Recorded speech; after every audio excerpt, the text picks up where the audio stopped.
Now in this question, consider the arithmetic progression 3, 7, 11, and this is going to continue, and let an denote the sum of first n terms of this progression. Then the value of 1 by 25, sum of first 25 terms is the question.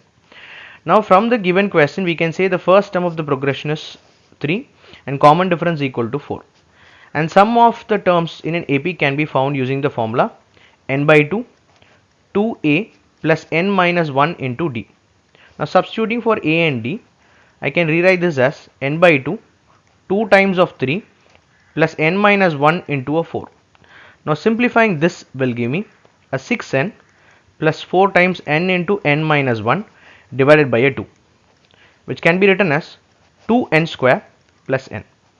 So sum of an can be written as sum of 2n square plus n, and I can write this as 2 times of sum of n square plus sum of n, and these two terms are sum of square of first n natural numbers and sum of first n natural numbers. Now using the formula, I can rewrite this as 2 times of n into n plus 1 into 2n plus 1 divided by a 6.